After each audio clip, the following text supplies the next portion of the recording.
Hello and welcome to the Human Side of Real Estate podcast. My name is Mark Toomey. I'm managing partner of Tara HRC, which is a boutique real estate company based in Warsaw, Poland.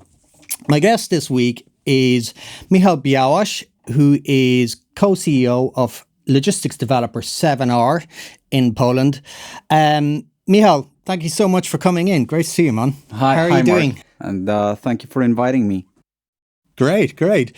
So listen, straight off the bat, I've got something interesting for you because this whole podcast idea, this concept that I had was partly inspired by you. Okay. All right. So I know that sounds a bit strange, but bear with me. So I'll tell you a story. About a year ago, you and I were at an awards event, and we were sitting together, and as the 300 awards were being given out, we started chatting, and we did the usual: how's the business, how's the company, how's the market, and we got through all of that, and then our conversation turned into quite a personal conversation, and we talked a lot of kind of interesting things on a personal level, and I just I saw a different side of you because I've known you for quite a long time, but always I've known you as we've worked together, we know each other professionally, and for I don't know, maybe 10, 12 years or so. But that evening I saw a completely different side to you. I saw your personal side, and I kind of looked around the room, and I was looking at some other people, and I was thinking, I know a lot of these guys, they're really nice guys, and wouldn't it be really cool if somehow we could figure out a platform as to in a way or an idea to introduce these the personal side of people. Now, not everybody's into it because some people just prefer to kind of have their business face and their personal face and keep those entities completely separate, and that's fine. I totally get that, and that's something that we'll come on to later. But yeah, no. So this whole idea originated from that conversation that you and I had a year ago. So that was pretty cool. So thank you for inspiring me on that. Yeah, so that's a surprise, but I think I'm honored then to have inspired you to do this. It's a really interesting idea. There's so much more to business people than just business side. They're people after all. So absolutely, there's a certain depth that we don't get to experience every day because, as you said, we sometimes see only the business side of a person. Yeah. No, absolutely. So so as I said, actually one of the things that came out of that conversation that really did surprise me is I just assumed that we were the same age. Now, I'm 45, but that night I learned that you're actually quite a bit younger than I am. Now, I'm not asking you to reveal your age here. A gentleman never kisses and tells. But what did dawn on me then was that probably makes you the youngest CEO in Polish real estate, which I don't know anybody who of a large company. So that's a pretty big achievement. Or I don't know if you would see it as an achievement, but by just by age default. But I think it is a pretty big achievement. And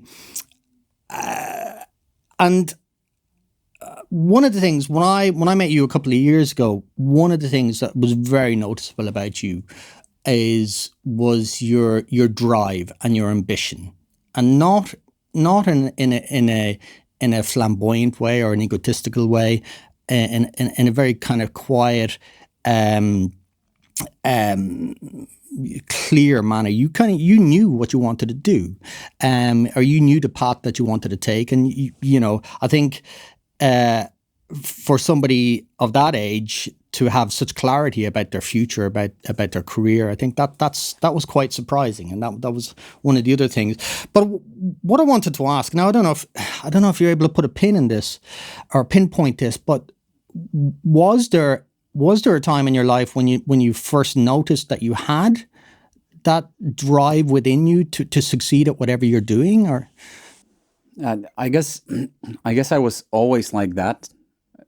Just the older I become, the more I realize the reasons and like reasons behind it, and the more I start thinking about, well, why am I like I am, and I guess, you know, in my journey, talking about the journey itself, I was extremely lucky. I had the drive and I put in work, and there's certainly part of this success that is attributable to me as my achievement. But I was also extremely lucky with people, with opportunity. I had people who helped me along the way. I had people who trusted me along the way. Like even last nomination, I don't know if it's an obvious choice or not. I will always take the responsibility and make the best of it. But it's a vote of confidence, and I respect it for what it is. So definitely luck with people is one factor, and I will always say one of my biggest advantages in business is that I'm lucky with people. Yeah. So that's the way. And but did you see, when, like, say for example, you know, when you were younger, when you were playing sports or anything like that, like, did you see it in yourself at that time that you were just very driven to succeed drive at whatever you were doing? Yeah, drive. I think a lot of drive comes from my father, and I just become to realize, I just start to realize that my dad was always saying, and is still saying, you know, if you do it right. So I always try to do it right. And also I grew up in a house that my parents had a business, and they were working really hard. It's the 80s, 90s in Poland, so it's a transformation. It's the age of opportunity, but also hard work. And they would tell me, yeah, you listen, you have to succeed, not to be doing this that hard. And I guess they engraved it in me, this drive, and also not being afraid to work hard and just to aim high. That's something that I need to thank my parents for. Yeah. And also, you know, just the time of the 90s. Yeah. It's just you needed to go hard, but there was an opportunity in front, and I guess I just wanted to take it.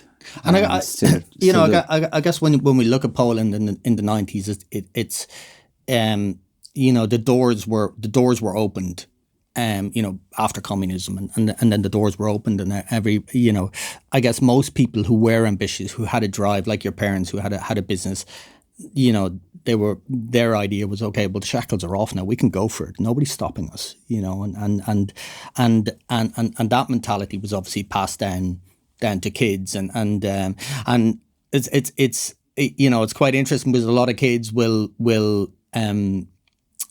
at that time they'll rebel against their parents, and they'll go, you don't know what you're talking about, and you know, but I used to go to school 10 miles barefoot. Uphill. Yeah, in the snow. Yeah. But no, it's really cool that even at that age, you know, you were listening to what your parents were saying, and you were taking that advice on board, and because most kids wouldn't. You know, I guess age. I didn't. Yeah. It's just you know how it works. Yeah.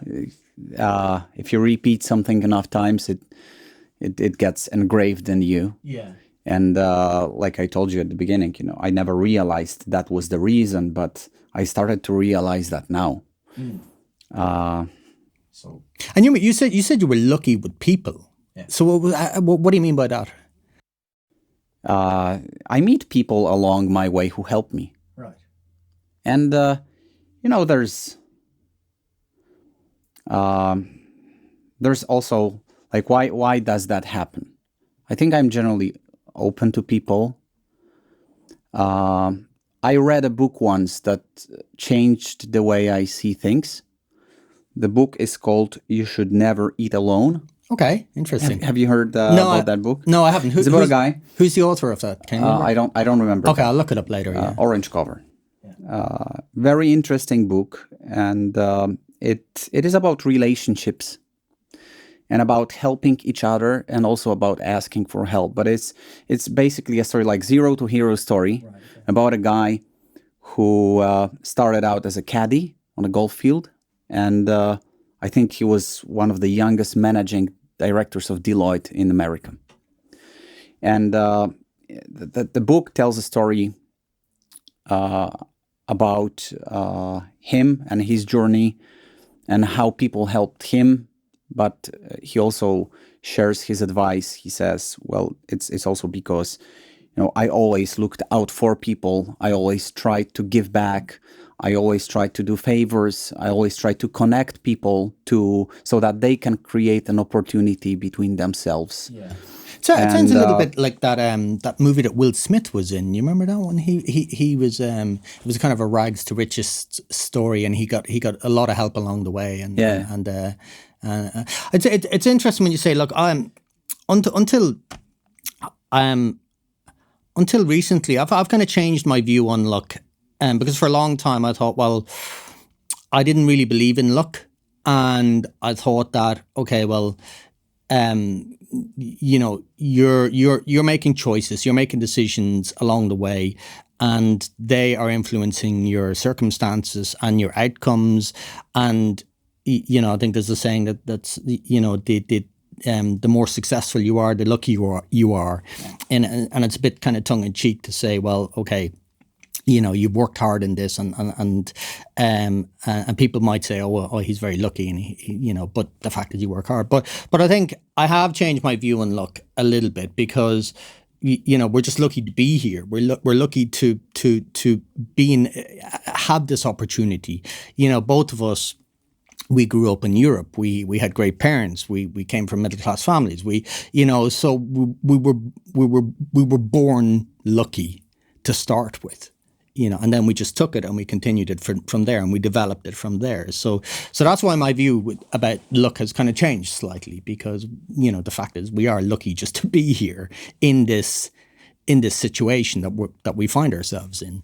Rather than being brought up in a third world country and having to fight tooth and nail just to survive. So I think you're right. It's always about making the best of it.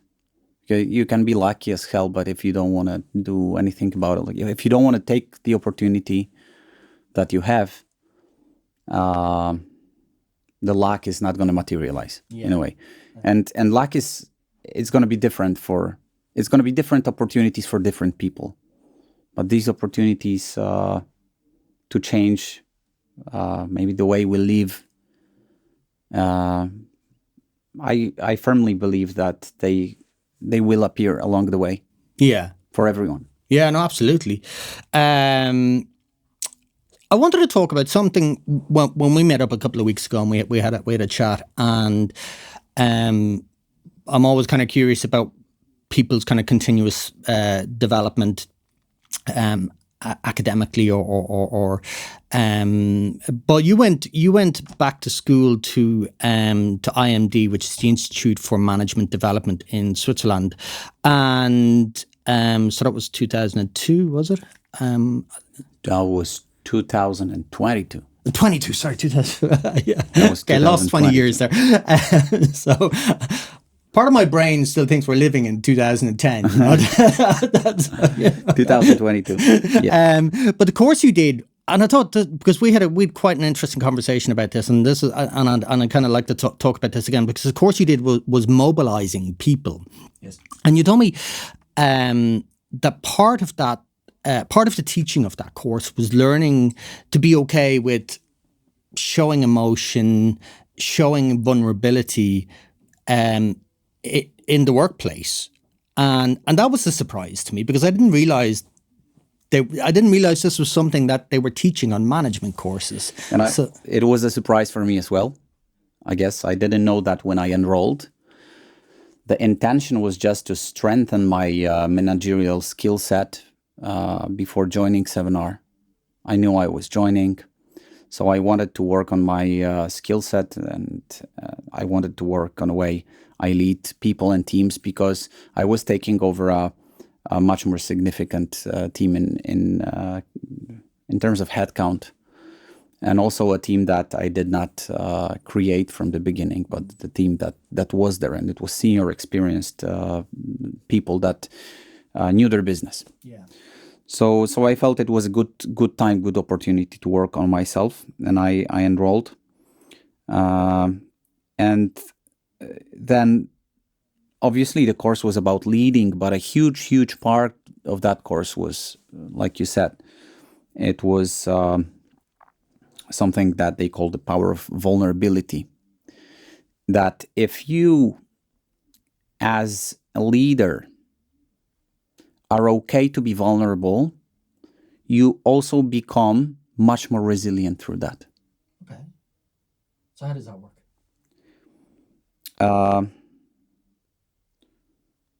I think first of all, it's about integrity. You don't show what's not there, and you get to show like through yourself, and I guess through that emotions that you have as a human being, as a person. You also inspire people to show what they're feeling, and like true intentions. And I think there's a big power in being sincere with people, and being very honest, and being very open, because then what you find is people are going to open up, and people are going to appreciate it, and people, it's going to create a much better feedback culture, for example, where if you open up yourself, and if you're okay to be vulnerable, it will incentivize people to give honest feedback, because they will see it makes sense, and they will always then they will also change the way they do take feedback. So that's one good thing that can happen in a workplace with this kind of communication. But also for myself, this power of vulnerability concept was it gives so much freedom. If you learn to be like vulnerable with your emotions, with who you are, you feel almost like nothing can harm you. Like what can happen, you know? Well, well, I guess what can happen is, you know, and the reason why I was so interested in this concept, because, you know, I was looking at it and I was thinking, you know, I think the very first step anybody would have to do with this type of concept is break down the mental barrier that says, if I show emotion and vulnerability, then maybe I can be taken advantage of, or maybe somebody will who is not on the same way of thinking, maybe somebody would take advantage of me or use that against me in some way, and I think that's probably the biggest mental block I think any manager would have in taking that approach. Well, like, did they address that? You know, that issue on the course? Was that something that came up? Or I guess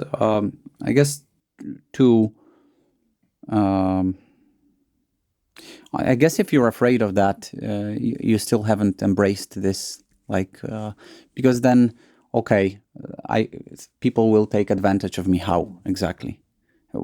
If it does something to me, then I'm not yet there. Yeah. And if it does something to me, if that creates some fear inside me, that means I need to work with myself. And I had situations like this after the course. It's not like the course is some magical transformation thing. We're people. There's so many situations that can trigger us. I had situations like this, and I had conversation even in my company where I have told, listen, it's difficult for me to work with you. I don't know why. I don't know why, but you just create like this, I don't know, uncertainty in me, and I need to look into that. And you know, what's bad about that? Yeah. Well, it invites dialogue, doesn't it? It invites dialogue, and I think people see you treat the situation seriously, and no one ever overused this honesty. And you know, if there is a feeling of tension in a relationship like that, and you say that to somebody, it might actually be an enormous sense of relief for them, because it's like, oh God, I'm glad you see it too, because I've been feeling the same way, and can we talk about this? Rather than that, because you being a manager, they being the person that reports to you, maybe they didn't want to say, hey Michal, my boss, I have a problem working with you. so maybe they don't want to say it. So the fact that you're bringing it up and saying, look, there's an issue, there's a tension, there's something going on here. We need to talk about it. We need to get it out in the open. We need to get it. So maybe for them, that's also a big sense of relief that it's there to be talked about. I find it interesting, and I still find that you can be very, very professional while being okay with your vulnerability, because in the end, we will always be vulnerable. No, totally. You can hide it. Yeah. You can pretend you're not. Yeah. But one will always be vulnerable. Yeah. And if you just become okay with this, you feel the freedom in business. You don't have to get very emotional in every conversation. That's not what's going to happen. But I think you're just going to feel like stronger and more okay to name certain situations like the one I just described. Yeah. Hey, I don't feel everything's okay between us, and I don't know why. Let's discuss it, or let's think about it and meet in a week, or what can we do with it? Yeah, and that kind of, it touches on what I mentioned earlier at the start of this, because as I said, people go around with almost two hats on. They have or two faces. They have their professional persona, and then they have their personal persona, and it is quite rare, and also it is quite refreshing to see when somebody is quite open and uses their personal persona in a professional setting, and obviously remaining professional, but letting the guard down a little bit, and so trying, if there was more of a combination of those two things, or a mutual meeting point of those two personalities, it could be quite interesting. And I think that's where we're eventually headed anyway over the next couple of years. Maybe we're already halfway there. So listen, let's crack on. So one other thing I was really interested in is with 7R. Recently, earlier this year, you were promoted to co-CEO of 7R with Christopher Zoyner. And what I thought was really interesting is just the, rather than talking about that particular situation, but just the co-CEO concept in general. And I did a bit of digging into it. And obviously, look, this is 2,500 years old, this concept, because this is, the Roman, there was Roman co-consuls. So two people led the empire, and then it eventually split, and one went east, one went west. But up until that point, there was always two people running the empire and sharing that responsibility. So, like, what's your feeling on that concept in general? I like it very much. I have to say, when I found out, I would say I gave it benefit of doubt, but there were doubts. Okay, how it's going to work, or how we're going to address certain situations, disagreements, etc., etc. And now looking back, I think there's many ways how you can screw it up, this concept. But as long as both co-CEOs are treated, let's say, similarly by their employers, if they are, the goals are the same, and if their relationship is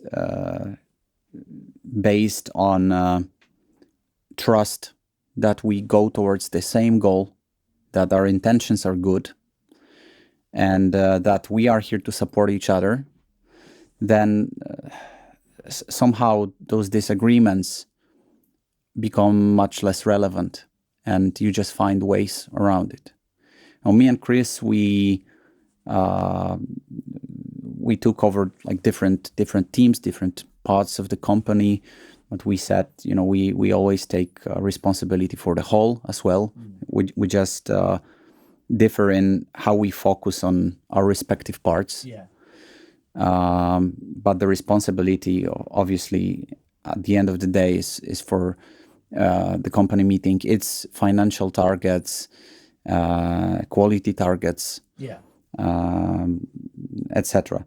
So I'm a big fan of this concept so far. You get to have a person that you can discuss stuff with, and you get to have a person that you can trust, and you get to have a person who will challenge you because he or she is a different person. Yeah? Well, so you will challenge yourselves, and as long as the relationship is good, this challenging can bring a lot of value to the company. No, as the saying goes, a problem shared is a problem halved, and having somebody there, on the same level as you to say, okay, well, we have this problem, we need to figure it out together. It lightens the emotional load, I think, of the role, which is quite interesting. And I did a bit of digging on this as well, because I was kind of curious to see what companies are running this co-CEO, and it actually turned out to be quite a few. Goldman Sachs, Netflix, SAP, Oracle. A lot of big companies are doing this at the moment. So it's and it seems to be gathering more and more kind of popularity. And one of the kind of, when I was looking at this and I was thinking, okay, well, I could see there's obviously a lot of positives to it. There are negatives to it as well, and. And you address one of them because yourself and Chris kind of look out, as you said, you look after kind of different parts of the company. But one of the potential pitfalls that I found with this is there may be with co-CEOs, there may be a lack of leadership clarity for the rest of the team. So the team may be asking, okay, well, who's the boss? So, whose word do we follow? So that, particularly if you have differences about a particular issue. That's something that we need to be really careful and make sure that if there is differences between us, we need to take time and effort to clarify it behind closed doors, to face the team with joint understanding and joint agreement of an issue. And I think that's a good point that you brought. But in my personal experience with Chris, so far so good. So we realize this is important, and in case of any argument, we always try to face the company with the same message. Yeah. Okay. Well, I guess in a funny way, it's a little bit like parenting, isn't it? It's you yourself and your wife. You have to be on the same page with the kids, because if you're giving different messages, then that's a very interesting concept. Have you heard about this concept that a lot of people associate the company with family, right? In general, because the humankind is still used to this tribe mentality. And in a way, tribe is like a family and company is like a tribe. As a humankind, we're not used not to be in a tribe. Yeah. Because it's a very, very short period in history that we don't live that way. Yeah. So various mechanisms that appear in a family would also appear in a company. So you have a father figure, mother figure, etc., etc., etc. And there's a debate on this topic, and I think Netflix was the ones who said, well, the company should not be run like a family. The company should be run like a professional sports team, where you have responsibility for the result, and you have also responsibility towards the teammates, so that the company brings the best possible results. And this means looking after performance, etc. Yeah.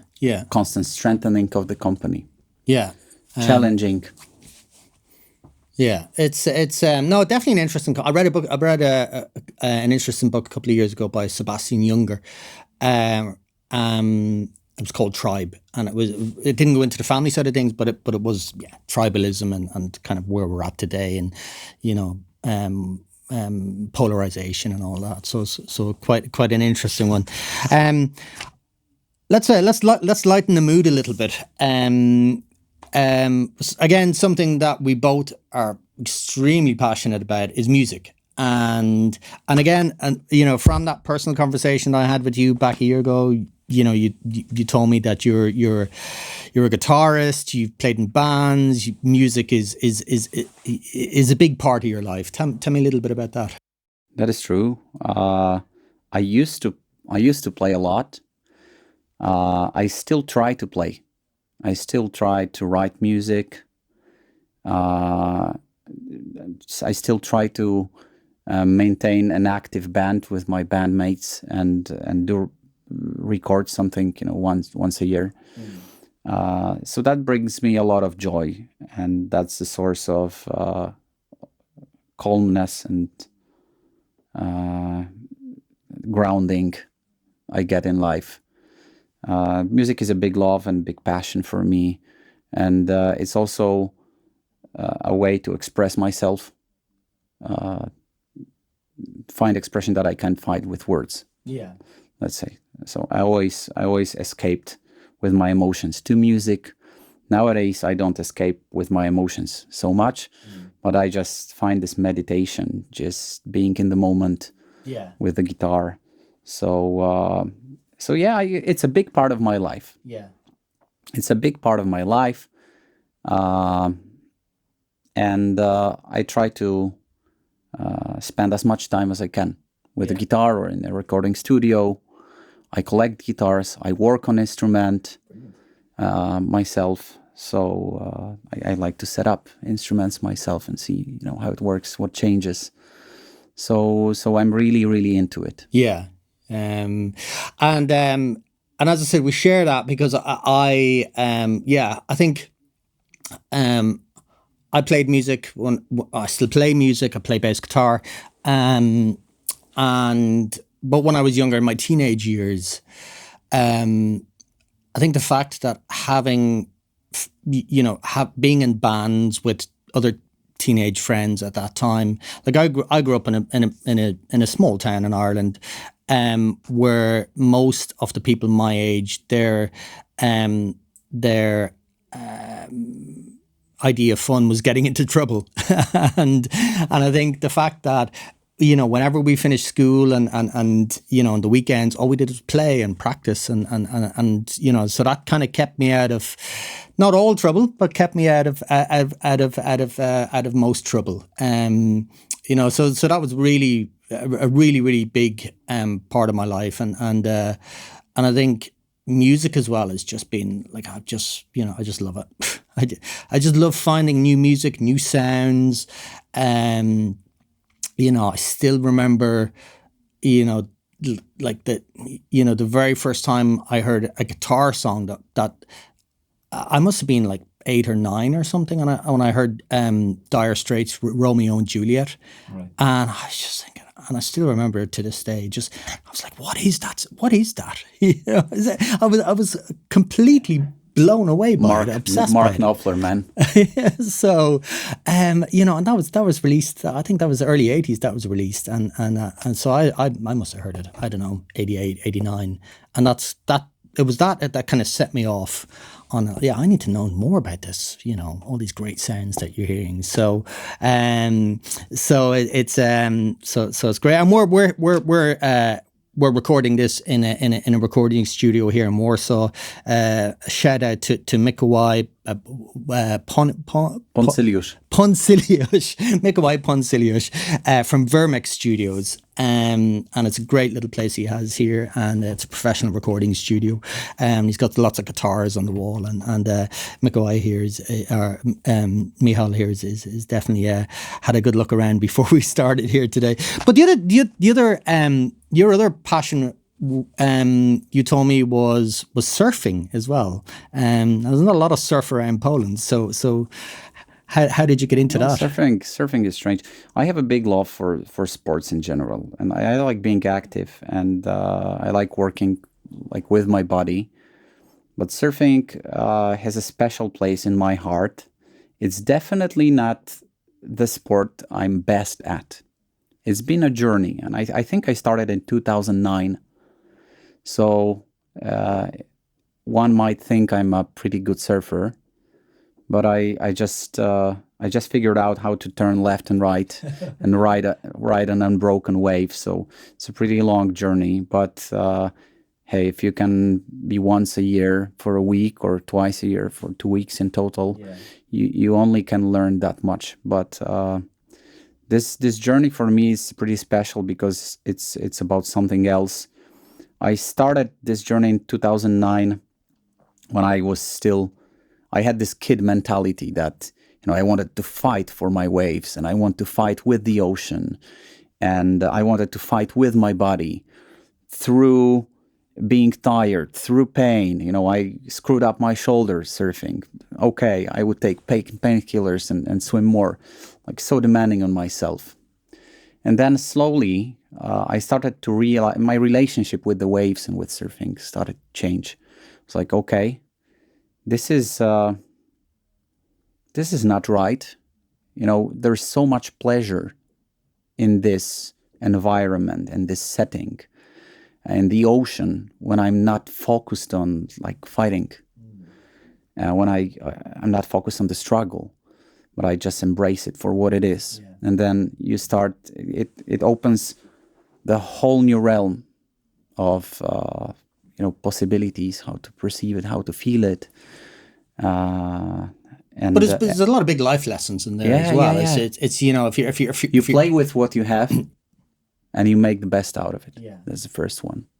You be in the moment, and that's amazing about surfing.